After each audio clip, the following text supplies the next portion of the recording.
Bismillahirrahmanirrahim. Alhamdulillahirabbil alamin. Wassalatu wassalamu ala al-mab'uts rahmatan lil alamin.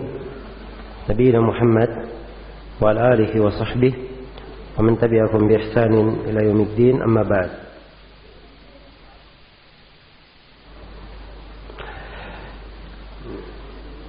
Baik, ini sesi yang ke-9 dari pembahasan kita mengkaji kitab Syarhus Sunnah karya Imam Al-Muzani rahimahullahu ta'ala. Pada pembahasan sebelumnya ada disebutkan tentang masalah Allah subhanahu wa ta'ala memutuskan di tengah makhluk sekadar tidur siang di dunia, sekadar kailulah ya, di dunia. Baik.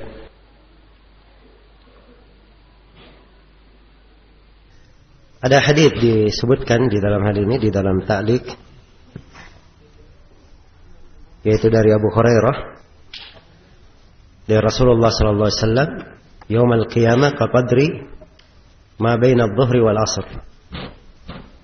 Pada hari kiamat itu sekadar antara duhur dan asar. Pada hukum keputusan atau peradilan hisab itu sekadar antara duhur dan asar. Dan ini mungkin yang dibahasakan oleh penulis dengan kailulah. Iya. Dengan bahasa kailulah. Baik. Hanya saja ini hadits dari jalan Ma'mar meriwayatkan dari Qatadah. Dan dimaklumi bahwa pada riwayat Ma'mar dari Qatadah itu ada kelemahan, sebagaimana yang disebut oleh Ibnu Rajab dalam Syarah Ilal Tirmidzi dan disebutkan pula di dalam biografinya. Hanya saja hadits ini disebutkan oleh Syekh Al-Albani rahimahullah di dalam As-Sahihah. Ya, dan beliau memandang bahwa di riwayat mauquf pun itu mempunyai hukum marfu'. Baik. Ini sekedar pelengkap untuk pembahasan yang telah berlalu. Kemudian di pembahasan berikutnya, di panduan kita di halaman 32 tentang tidak mengkafirkan kaum muslimin, juga tentang sikap terhadap ahlul bidah. Kata beliau rahimahullah, wal imsaku an takfiri ahlil qiblah wal bara'atu minhum fima ahdathu ma lam yabtadi'u dalalan. Faman ibtada'a minhum dalalan kana ala ahli al-qiblati kharijan wa min ad-dini mariqan. Iya. Kata beliau, dari akidah yang ingin beliau uraikan di sini dari sunnah adalah menahan diri dari mengafirkan ahlul kiblat, mengafirkan orang Islam, orang-orang yang salat menghadap ke kiblat, berlepas diri dari mereka terhadap segala sesuatu yang mereka ada-adakan, sepanjang mereka tidak berbuat bid'ah berupa suatu kesesatan. Oleh karena itu, barang siapa yang berbuat bid'ah berupa suatu kesesatan, orang tersebut telah keluar dari ahlul kiblat dan keluar dari agama. Wa yataqarrabu ila Allah azza wa jalla bil bara'ati minhu. Seorang dapat bertaqarrub, mendekatkan diri kepada Allah azza wa jalla dengan berlepas diri dari pelaku bid'ah ini, pelaku bid'ah tersebut. Wa yuhjaru wa yuhtaqar, serta menghajarnya, mengisolasi, merendahkan.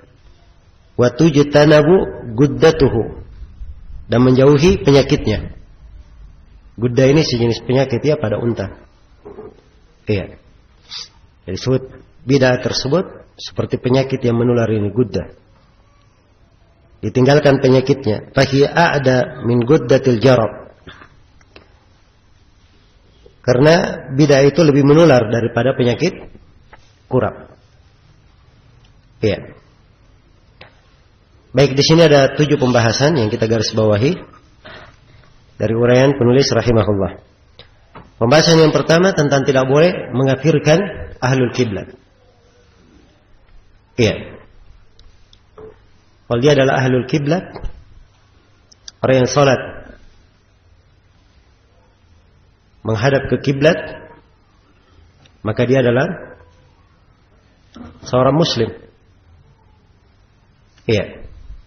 Maka dia adalah seorang muslim yang telah terjaga darahnya. Karena itu Rasulullah sallallahu alaihi wasallam bersabda, "Umirtu an uqatilan nas hatta yashhadu an la ilaha illallah wa anna Muhammadan Rasulullah wa yuqimus salata wa yu'tuz zakah. Fa idza fa'alu dzalika asamu minni dima'ahum wa amwalahum illa bihaqqil Islam wa hisabuha atau wa hisabuhu 'ala Allah." Saya diperintah untuk memerangi manusia hingga mereka bersaksi tidak ada yang berhak diibadahi kecuali Allah dan Nabi Muhammad adalah utusan Allah. Iya. Dan Nabi Muhammad adalah utusan Allah dan dia menegakkan salat, mengeluarkan zakat. Kalau dia sudah kerjakan itu, maka terjaga darah dan hartanya. Kecuali dengan hak Islam. Iya, karena itu tidak boleh memperlakukannya sebagai seorang kafir. Karena dia sudah salat menghadap ke kiblat, sudah masuk di tengah kaum muslimin. Dan di dalam hadits yang sahih, Rasulullah sallallahu alaihi wasallam bersabda, "Man shalla salatana wastaqbala kiblatana falahu ma lana wa alaihi ma alaina," atau bihadzal ma'na. Iya. Siapa yang salat dengan cara salat kita menghadap ke kiblat kita, maka dia berhak mendapatkan hak kita dan terhadapnya kewajiban seperti kewajiban sebagaimana umumnya kaum muslimin. Iya. Maka siapa yang telah syah keislamannya tidak boleh dikeluarkan dari keislaman kecuali dengan dalil yang apa? Dalil yang jelas. Karena itu dalam hadits Ubadah bin Samit telah ditegaskan oleh Nabi, "Illa antaraw kufran bawahan indakum fihi minallahi burhan." Kecuali kalau kalian melihat kekafiran yang nyata, kalian ada argumen yang kuat tentang hal itu di sisi Allah Subhanahu wa taala. Iya. Dan Nabi telah mengingatkan bahaya memberikan vonis kafir tanpa dalil. Kata beliau, "Man qala li akhihi ya kafir faqad ba'a bihi ma ahaduhuma in kana kama qala wa illa hara alaihi." Barang siapa yang berkata kepada saudaranya wahai kafir, maka salah seorang dari keduanya telah menanggung hal ini, menyandang hal itu. Kalau benar seperti dia katakan tidak ada masalah. Kalau tidak, maka kalimat kafir itu akan kembali kepadanya. Iya. Maka kita diperintah untuk menahan dari mengafirkan ahlul kiblat. Iya. Dan telah saya uraikan dalil-dalil pada pertemuan yang telah lalu bahwa orang-orang yang jatuh di dalam dosa itu tidak dikafirkan. Mereka tetap di atas keislaman. Baik, ini pembahasan yang pertama. Pembahasan yang kedua, kapan seorang dihukumi keluar dari agama? Iya. Kata beliau, "Wal bara'atu minhum," dan berlepas diri darinya, "Fima ahdatsu ma lam yabtadi'u dhalalan."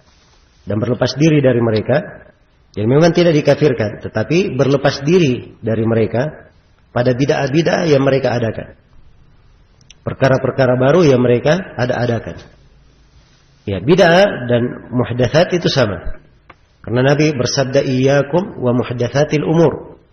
Fa inna kulla muhdatsatin bid'ah wa kulla bid'atin dhalalah. Hati-hati kalian dari perkara yang baru, karena setiap perkara yang baru itu adalah bid'ah, dan setiap bid'ah itu adalah apa? Adalah sesat. Iya. Baik. Jadi berlepas diri dari apa-apa yang mereka ada-adakan. Dan ini memang kewajiban seorang muslim dan muslimah, berlepas diri dari bid'ah. Iya. Berlepas diri dari bid'ah. Sebagaimana Nabi berlepas diri darinya. Kata beliau, "Man ahdatsa fi amrina hadza ma laysa minhu fa huwa raddun." Siapa yang mengada-adakan di dalam urusan agama kami ini apa yang bukan darinya, maka itu adalah perkara yang tertolak. Dan Nabi mengancam dengan ancaman yang sangat keras. Kata beliau dalam hadits Ali bin Abi Thalib riwayat Bukhari dan Muslim, "Wa man awa muhditsan fa alaihi la'natullah wal malaikati wan nasi ajma'in." Dan barang siapa yang melindungi pelaku bid'ah, melindungi orang yang mengadakan perkara baru, maka dia akan mendapatkan laknat dari Allah, laknat dari para malaikat, dan laknat dari seluruh manusia. Iya. Baik. Malam yabtadi'u dhalalan, sepanjang dia tidak berbuat bid'ah, kesesatan. Ya, di sini penulis seakan-akan beliau bedakan antara muhdatsat dan bid'ah dhalalah. Iya. Dan di kelanjutan pembahasan beliau lebih terang lagi ya ucapan beliau. Kata beliau, "Faman ibtada'a dhalalan, faman ibtada'a minhum dhalalan kana 'alal qiblati kharijan wa min ad-din mariqan." Barang siapa yang mengada-adakan kesesatan di antara mereka, maka ya, barang siapa yang berbuat bid'ah berupa kesesatan, ya orang tersebut telah keluar dari ahlul kiblat. Nah, telah keluar dari ahlul kiblat dan telah keluar dari agama. Ya, di sini beliau tegaskan apa ketentuan seorang itu dikatakan keluar dari agama. Perlu diketahui bahwa bid'ah itu terbagi dua. Ada bid'ah mengeluarkan dari agama, dan ada bid'ah tidak mengeluarkan dari agama. Iya. Bid'ah yang mengeluarkan dari agama adalah bid'ah yang bersifat kekafiran, kemusyrikan, kesyirikan atau yang semisal dengannya. Ya, dalil-dalil menunjukkan bahwa itu amalan adalah pembatal keislaman. Ya. Seperti bid'ah mengatakan Al-Quran adalah apa? Makhluk. Ya, seperti bid'ah yang mengatakan yang mengingkari Allah dilihat pada hari kiamat.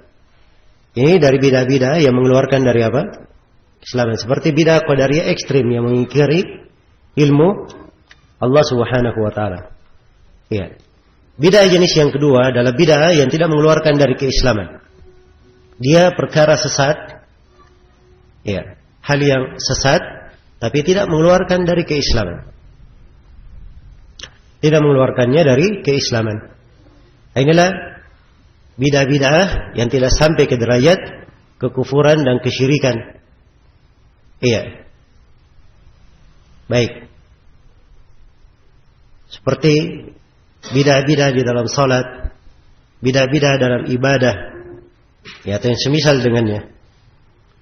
Iya. Jadi ini dua jenis bid'ah. Ada yang mengafirkan, keluar dari Islam, dan ada yang tidak mengafirkan. Karena itu penulis di sini tatkala mengatakan keluar dari ahlul kiblat, keluar dari agama, itu maksudnya bid'ah apa? Bid'ah yang mengafirkan, keluar dari Islam. Jelas ya? Bersamaan dengan itu perlu diketahui bahwa bid'ah sepanjang dia adalah bid'ah, walaupun tidak mengeluarkan dari keagamaan, tidak mengeluarkan dari keislaman, dia tetap lebih berbahaya daripada maksiat biasa. Iya, dia berbahaya. Dan ini menurut kesepakatan ulama. Iya. Menurut kesepakatan. Sebagaimana yang disebut oleh Ibnu Taimiyah, bahwa bid'ah itu lebih berbahaya. Ya, minal ma'asi asy-syahwaniyah, dari maksiat-maksiat yang memperturutkan syahwat. Bis sunnati wal ijma', berdasarkan sunnah dan kesepakatan ulama. Iya. Terhadap penguasa zalim, Nabi perintah untuk apa? Bersabar. Penguasa zalim ya. Terhadap kaum Khawarij, Nabi memerintah untuk membunuhi mereka. Ya, kalau diketemukan. Dan ini perintah diarahkan kepada penguasa, pemerintah. Pemerintah yang memerangi kaum Khawarij. Dan Nabi terangkan bahwa kaum Khawarij syarru qatla tahta adimis sama. Sejelek-jelek bangkai mayat yang terbunuh di bawah kolon langit. Iya. Jelas ya? Perhatikan. Kita bandingkan pelaku perbuatan pemerintah yang zalim diperintah bersabar. Karena ini sifatnya apa? Kezaliman, maksiat. Ya, sifatnya kezaliman, maksiat. Berbeda dengan kaum Khawarij. Yang mereka lakukan apa kesalahannya? Bid'ah atau maksiat? Bid'ah. Ya, hukum terhadap kaum Khawarij lebih apa? Lebih berat. Ya, karena itu secara umum dan ini banyak dalil-dalil ya yang dipaparkan oleh Ibnu Taimiyah ya dari hadits Nabi sallallahu alaihi wasallam menunjukkan bahwa bid'ah itu lebih berbahaya daripada apa? Daripada maksiat. Baik.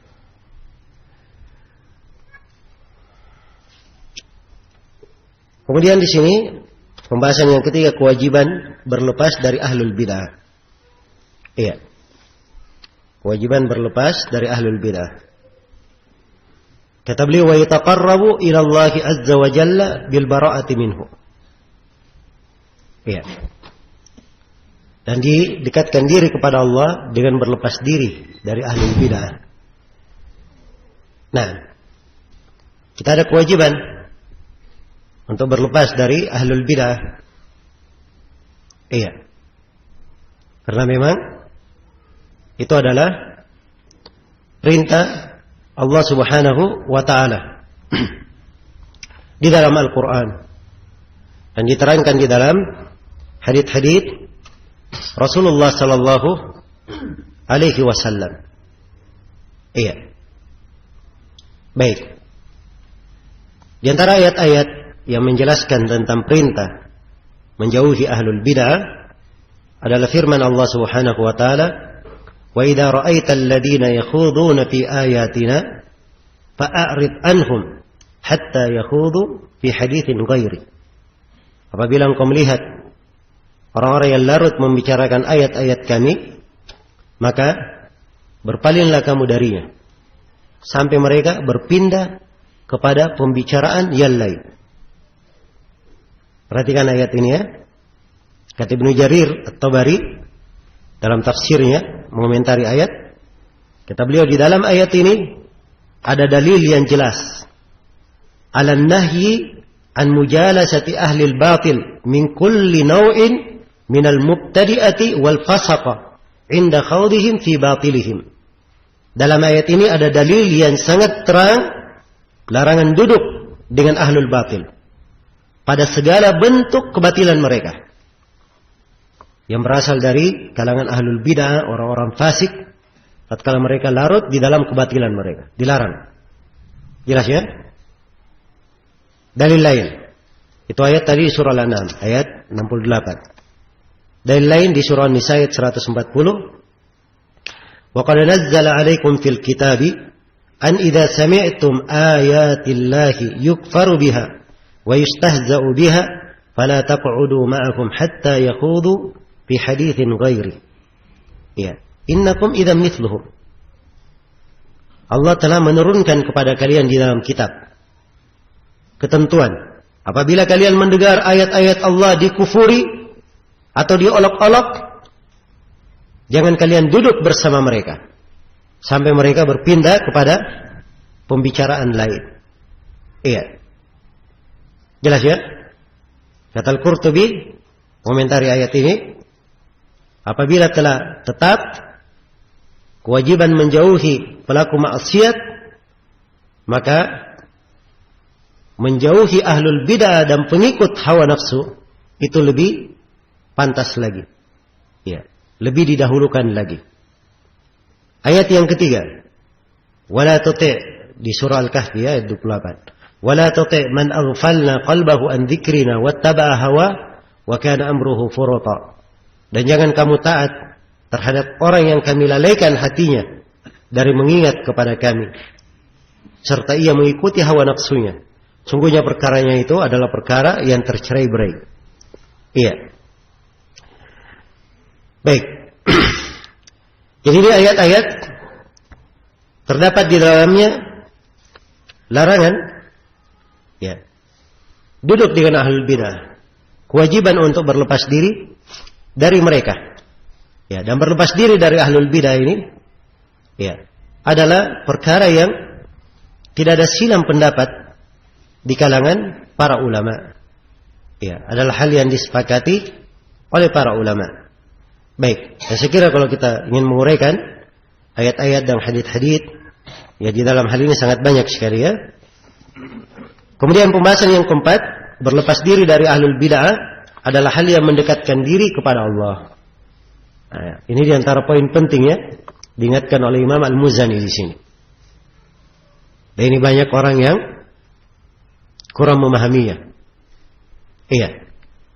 Sebagian orang kalau ada dari ulama yang mengeritik seseorang, diterangkan bid'ahnya, diterangkan kesalahannya, dianggap bahwa ulama ini mencela. Iya. Dianggap bahwa ulama ini adalah apa? Mencela, ingin menjatuhkan orang. Dan ini keliru sangkaan yang seperti ini. Perhatikan bahasa Imam Al-Muzani.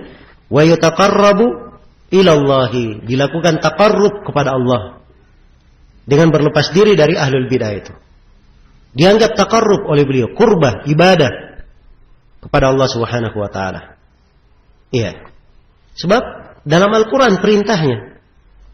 Ya. Dalam Al-Qur'an perintahnya. Dan Nabi sallallahu alaihi wasallam juga memerintah hal tersebut. Ya. Ketika beliau baca ayat di surah Ali Imran tentang orang yang mengikuti ayat-ayat yang mutasyabih, ingin mencari fitnah, ingin mentakwilnya, ya. Maka Nabi sallallahu alaihi wasallam bersabda, "Idza ra'aita haula'i fa ulaika alladziina samma Allahu fahdaruhum." Atau fahdarhum. Apabila engkau melihat mereka, orang-orang yang disebut oleh Allah di dalam Al-Qur'an itu, maka hati-hatilah engkau dari mereka. Perintah oleh Rasulullah sallallahu alaihi wasallam untuk apa? Berhati-hati terhadap mereka. Iya. Dan inilah yang menjadi pokok pembahasan para ulama kita. Iya. Karena itu harus diketahui bahwa meninggalkan ahlul bidah, menghajar, memboikotnya, itu adalah bentuk ibadah kepada Allah. Ya, bentuk ibadah kepada Allah Subhanahu wa taala. Dan kalau dia sudah masuk ke dalam pembahasan ibadah, umumnya ibadah itu disyaratkan padanya apa? Keikhlasan, dan disyaratkan padanya harus apa? Mengikuti sunnah Rasulullah sallallahu alaihi wasallam.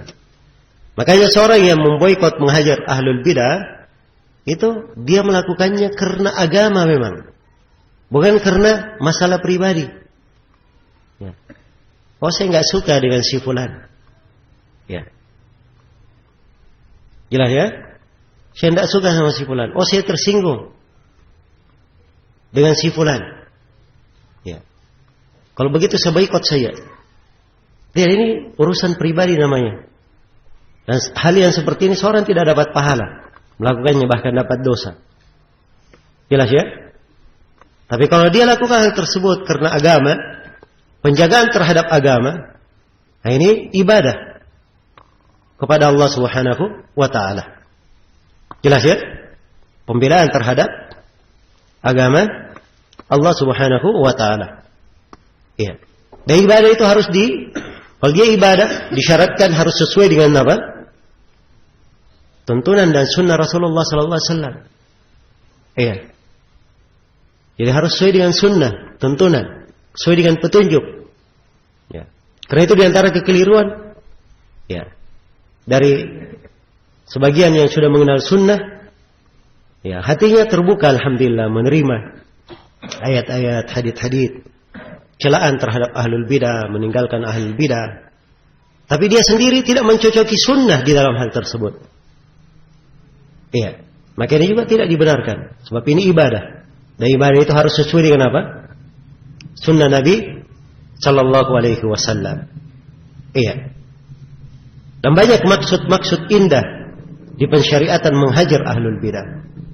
Ini yang pertama yang disebut oleh Imam Al-Muzani adalah untuk menegakkan ibadah kepada Allah. Ya, maksud indah yang lainnya bahwa dengan dia memboikot ahlul bidah ini, menghajarnya, itu adalah dari menegakkan akidah al-wala wal bara. Menegakkan akidah apa? Al-wala wal bara. Iya. Dan akidah al-wala wal bara ini dari akidah agung dan pokok di dalam keislaman. Ya. Karena itu menegakkannya, menghajar ahlul bidah dengan menegakkannya, itu adalah perkara yang sangat indah sekali. Hal yang dituntut. Nah, di dalam agama kita. Iya. Baik. Allah Subhanahu wa taala telah berfirman, "Wa la tarkanu ila alladziina zalamu fatamassakumun nar." Jangan kalian condong kepada orang yang zalim sehingga kalian disentuh oleh api neraka. Perhatikan, condong saja, ya, dilarang karena bisa mengantar dia kepada penyimpangan yang bisa mengakibatkan dia masuk ke dalam apa? Api neraka, waliyadzubillah. Ya. Dan kezaliman beraneka ragam. Ada dosa, maksiat, dan ada apa? Bid'ah. Bid'ah lebih berbahaya daripada apa? Daripada maksiat. Iya, daripada maksiat. Baik, maka tidak boleh condong kepada ahlul bidah. Dan ini dari bentuk menegakkan akidah al-wala wal bara. Iya. Karena itu kalau dibaca di dalam buku-buku akidah as-salaf, diketemukan judul-judul bab kewajiban. Seperti misalnya Imam Abu Daud di dalam sunannya, beliau berkata, dia beri judul bab di Kitabus Sunnah dari Sunan Nabi Daud, babu mujanabati ahlil ahwa wa bughdihim. Bab meninggalkan pengikut hawa nafsu, meninggalkan ahlul bidah dan membenci mereka. Demikian pula Imam Al-Baghawi di dalam kitabnya Syarhus Sunnah, beliau memberi judul bab mujadabati ahlil ahwa. Iya. Imam Al-Baihaqi, bahkan Imam An-Nawawi di Riyadhus Shalihin, beliau berkata babu tahrimil khujran bainal muslimina fawqa thalathati ayyam illa li bid'atin fil mahjur aw tadahirin bi fiskin aw nahwi dzalik. Kata An-Nawawi, bab pengharaman menghajar, mengisolasi kaum muslimin lebih dari 3 hari, kecuali kalau bid'ah yang dilakukan oleh orang yang dihajar atau dia menampakkan kefasikan atau yang semisal dengan itu. Dan di dalam kitab Al-Adhkar beliau memberi judul bab babut tabarri min ahlil bid'ah wal ma'asi. Bab berlepas diri dari pelaku bid'ah dan apa? Pelaku bid'ah dan maksiat. Iya. Jelas ya? Dan ini banyak sekali dari athar as-salaf kalau ingin kita bacakan di dalam hal ini. Nah. Iya. Disebutkan oleh Imam Adz-Dzahabi di biografi Thawr bin Yazid Al-Himsi bahwa Thawr bin Yazid ini ingin menjumpai Al-Auza'i. Dan Thawr bin Yazid ini memang dia ada bid'ah ya. Iya. Karena itu sebagian ulama berkata, ambillah khudu an Thawr wattaqi qarnaihi. Ambil dari Thawr. Ambil hadits darinya, tapi hati-hati dari 2 tanduknya. Ya, Thawr ini kan kalau diartikan adalah apa? Hah? Thawr. Kerbau atau sapi ya? Ya. Dia pakai apa? Ada tanduknya atau tidak? Ada tanduknya. Tapi dipakai untuk nama orang. Karena itu sebagian ulama berkata ambil dari Thawr tapi hati-hati 2 tanduknya. Maksudnya dia punya 2 bid'ah. Saya tidak ingat sekarang bid'ah Qadariyah atau Murji'ah. Ya, dari bid'ah Thawr ini. Jelas ya? Thawr ini pernah menjumpai Imam Al-Auza'i. Imam Al-Auza'i imam panutan di masanya. Maka Thawr menjulurkan tangannya, ingin menyalami. Al-Auza'i menolaknya. Iya. Al-Auza'i menolaknya. Iya. Kemudian Al-Auza'i berkata, wahai Thawr, andai kata karena dunia, saya akan salami kamu. Iya. Tapi ini karena agama. Ini karena apa? Karena agama. Iya. Perhatikan ya. Bagaimana Imam Al-Auza'i rahimahullah berpaling dari Thawr bin Yazid ini. Nah, dan keteguhan kaum muslimin di atas agamanya itu dilihat dalam bentuk kecemburuan mereka terhadap agama Allah. Ya, dan ini yang diukur oleh para a'immah. Karena itu Ibnu Aqil Al-Hambali ia berkata, "Idza aradta an ta'lama mahall al-Islam min ahli zaman," kalau ingin engkau melihat, engkau ingin mengetahui keagungan Islam di penduduk zaman kamu, di penduduk masa kamu, fala tanzur ila zihamihim fi abwabil jawami'. Jangan kamu sekadar melihat mereka berdesak-desakan di pintu-pintu masjid. Itu bukan ukuran. Iya. Wala dajijihim bilabbaik, dan jangan pula kamu mengukur ya mereka mengagungkan keislaman dengan sekadar mereka membaca labbaik di apa? Di musim-musim haji. Itu bukan ukuran. Bagaimana cara mengukur keagungan Islam di penduduk masa kita? Kata beliau, wa inna manzur ila muwata'atihim a'da asy-syariah. Lihatlah kepada mereka sejauh mana mereka mencocoki musuh-musuh syariat. Iya. Di situ dilihat. Kalau dia berbeda dengan musuh-musuh syariat, menentangnya, ini baru cocok. Orang yang mengagungkan keislaman. Tapi kalau dia biarkan musuh-musuh syariat, ya bergampangan dengannya, ini melambangkan lemahnya apa? Lemahnya keislaman. Karena itu Qatadah Ibn Di'amah As-Sadusi rahimahullahu taala beliau berkata, ya, inna ar-rajula idza btada'a bid'atan la budda an yudhkar hatta yuhdar. Seorang laki kalau dia berbuat bid'ah harus untuk disebut supaya manusia berhati-hati darinya. Manusia berhati-hati darinya.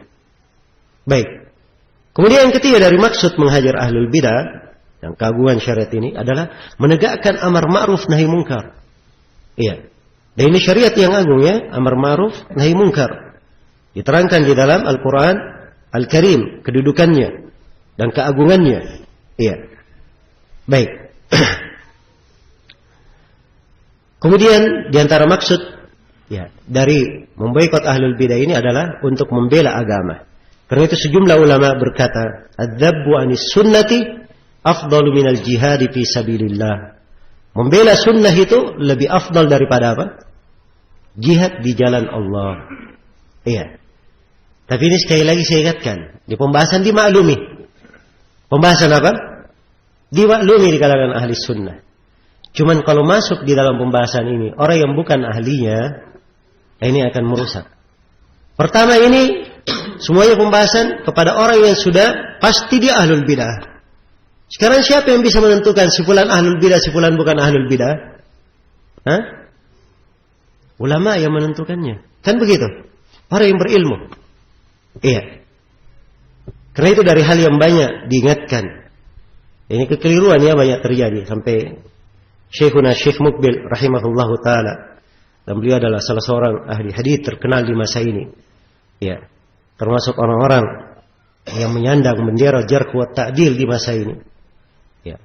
Beliau menyayangkan sebagian orang yang belum kuat keilmuannya ya, masuk di dalam apa? Membicarakan masalah ini. Ya, di dalam mentahdir, menjelas apa di dalam menghukumi si fulan ahlul bidah dan seterusnya. Ya ini bukan urusannya. Ya. Betul kalau dia lihat kemungkaran dia ingkari, tidak ada masalah dia mengingkari kemungkaran. Kalau dia tahu itu kemungkaran. Jelas ya? Ya. Tapi seorang tidak memiliki ilmu menimbang ini bidah atau bukan, ini kesalahan atau bukan. Dia masuk dalam hal tersebut dengan alasan ini membela sunnah. Ini orang tidak membela sunnah, tidak pula meninggikan sunnah. Justru orang yang seperti ini merusaknya lebih banyak daripada apa? Memperbaikinya. Ya. Karena itu hati-hati dari banyak penulis di internet. Ya. Itu orang-orang yang apa? Tidak ada kerjaan. Ya. Sebagian dari mereka ya, baca bahasa Arab saja tidak paham. Dari mana dia bisa mengukur? Ya. Dari mana bisa mengukur? Kadang yang disampaikan data benar. Ya. Tapi cara penyampaian data tidak tepat. Ini keliru ya, jangan dipahami ilmu itu sekadar dia paham ilmunya saja. Betul memahami ilmu, dihafal ayatnya, dihafal haditsnya, dia pahami sebagaimana tepatnya, itu ilmu. Begitu dia dapatkan ilmu ini, dia harus belajar ilmu lain. Bagaimana cara dia menyampaikan ilmu tersebut. Iya. Ini ada timbangan-timbangannya. Ada timbangan-timbangannya. Dan ini semuanya perlu fikih dalam agama. Perlu memahaminya. Iya. Karena itu rahimallahu imra'an arfa qadra nafsihi. Allah merahmati seorang hamba yang dia mengenal kadar dirinya sendiri. Iya, dia kenal apa? Kadar dirinya. Kalau bukan posisinya dia di situ, ya bukan tempatnya dia di situ, dia pergi jauh, jangan masuk ke hal yang seperti itu. Ya, orang yang seperti ini yang dikatakan oleh pepatah Arab ya, laisa hadza bi usyuki fajruji. Ini bukan saran kamu, pergilah ya ke saran kamu. Cari tempat tinggalmu yang benar. Jelas ya? Baik. Jadi ini secara global yang ingin saya ingatkan berkaitan dengan masalah apa? Masalah berlepas diri dari ahlul bidah adalah hal yang mendekatkan diri kepada Allah Subhanahu wa taala. Iya. Maka ahli sunnah berbicara dengan keadilan, menyampaikan dengan hikmah. Ya, menyampaikan dengan hikmah. Ya, dan ahli sunnah kalau ada bidah yang dikritik, ya, bidah yang dikritik mereka tidak marah, itu ahli sunnah namanya. Itu namanya apa? Ahli sunnah. Ya. Dan ini subhanallah selalu menjadi ukuran. Selalu menjadi ukuran. Ya, demikian pula di masa sekarang ini. Ya, muncul berbagai bidah. Ya. Muncul berbagai bidah, kelompok-kelompok yang menyandang bidah. Jadi kalau ada yang mengkritiknya dari ahli sunnah bidah-bidah tersebut, ya, seperti sekarang ini yang sekarang ramai dibicarakan tentang Hiyat Turat. Ya, ada yang mengkritik Hiyat Turat, menjelaskan bid'ahnya, hizbiyahnya. Kalau ada yang marah tentang hal ini, ini bukan ahli sunnah yang marah ini. Ya, tidak menunjukkan ciri apa? Ciri ahli sunnah. Ahli sunnah dia tidak marah kalau ada bid'ah yang dijelaskan kesesatannya. Iya. Ada bid'ah yang dijelaskan apa? Kesesatannya. Demikian pula kalau ada kesesatan-kesesatan yang muncul, diterangkan dengan dalil, tidak marah ahli sunnah. Malah dia bersyukur. Iya. Malah dia apa? Bersyukur kepada Allah Subhanahu wa taala. Iya. Dan bersyukur, kemudian bersyukur kepada siapa? Orang yang menerangkan kesesatan tersebut. Nah, inilah sikap-sikap yang hendaknya dipahami. Dan ini bagian dari agama. Perhatikan. Dimaklumi di dalam buku-buku as-salaf. Iya. Dimaklumi dalam buku-buku as-salaf. Cuman kadang sebagian orang sangat disayangkan menggambarkan kalau ada orang yang keras terhadap ahlul bidah, menjelaskan kesalahan, seakan-akan dianggap bahwa orang ini ingin memecah belah, ingin merusak, orang yang tidak hikmah dalam berdakwah dan seterusnya. Iya.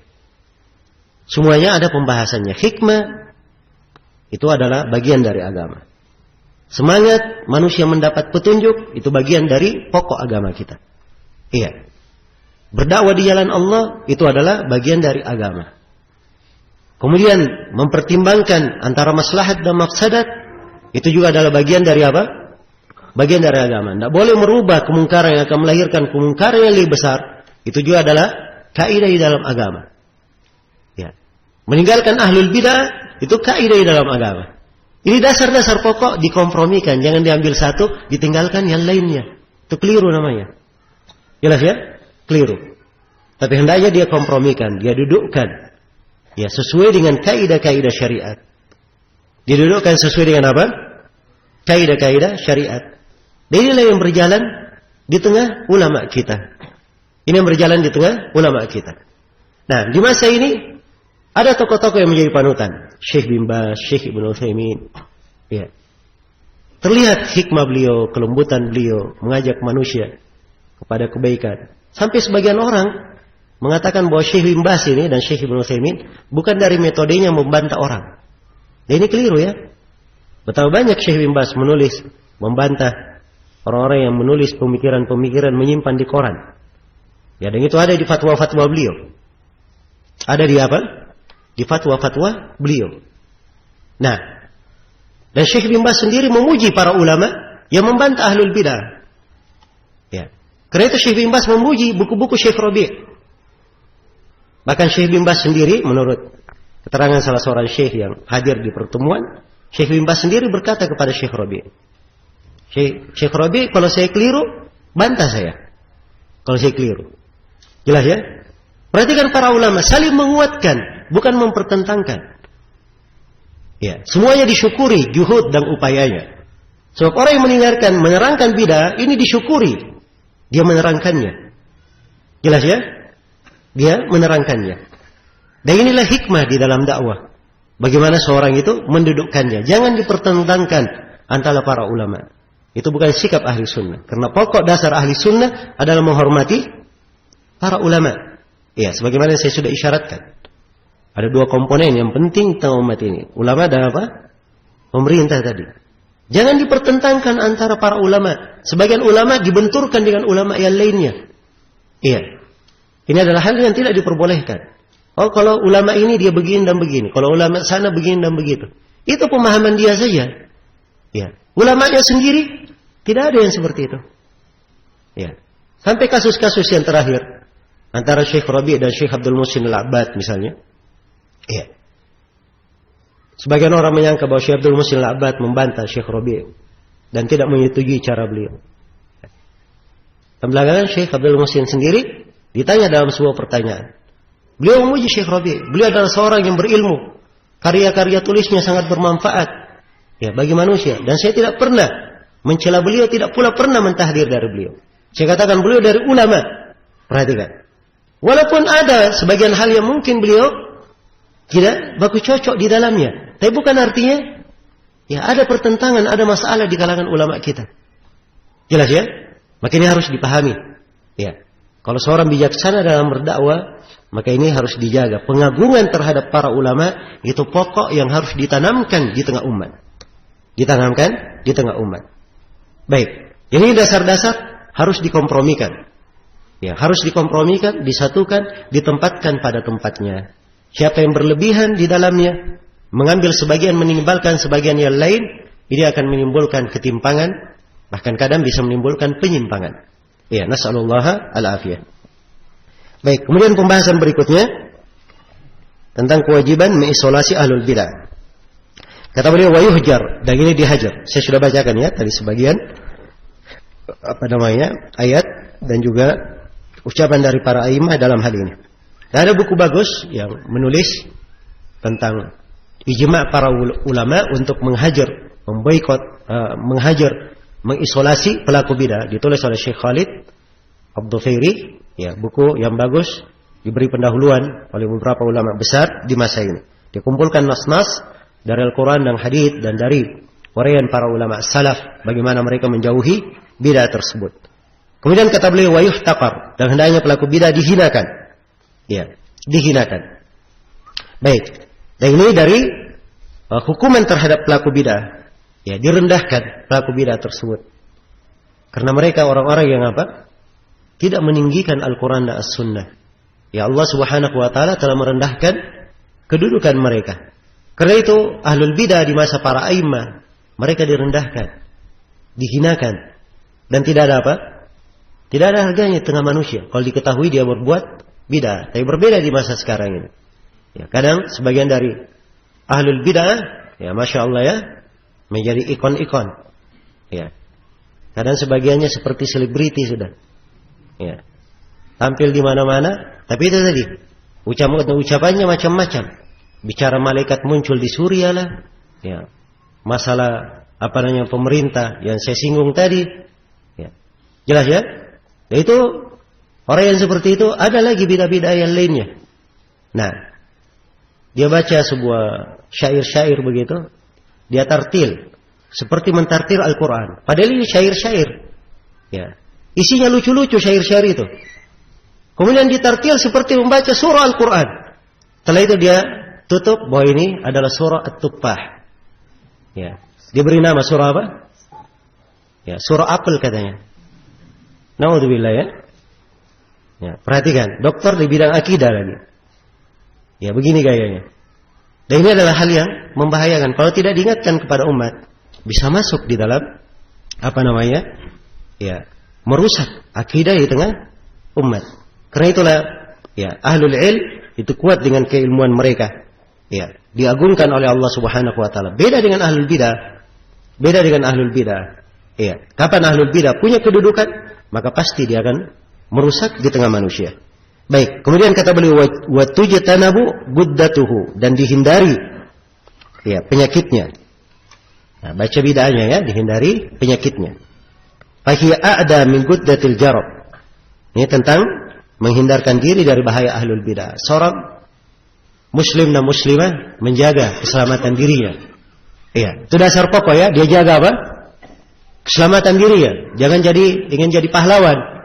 Ya, oh ini kan ahlul bidah, saya kemarin sudah belajar, gampang saya sikat aja dia. Ya, paling juga lewat sama saya. Ya. Jangan menjadi pahlawan kesiangan. Ya. Jelas ya? Yang membantah ahlul bidah itu ada dari kalangan ulama, ada dari orang-orang yang memiliki ilmu. Ya, kalau dia merasa punya ilmu di dalam masalah tersebut, tidak apa-apa dia bantah. Dia jelaskan. Tapi kalau dia tidak memiliki kemampuan, cari keamanan untuk diri sendiri. Selamatkan diri. Karena menjaga keselamatan diri itu lebih apa?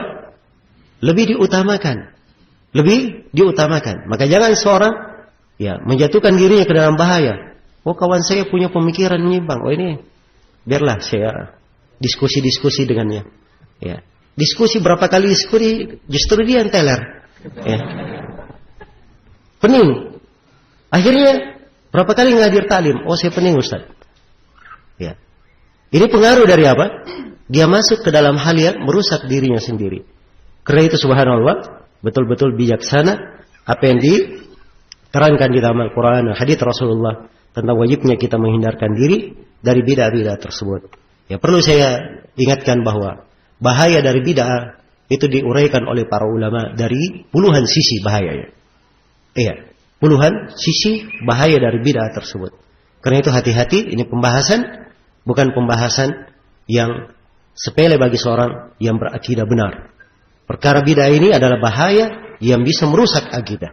Karena itu dia punya kehati-hatian terhadapnya. Khawatir jatuh di dalam bid'ah.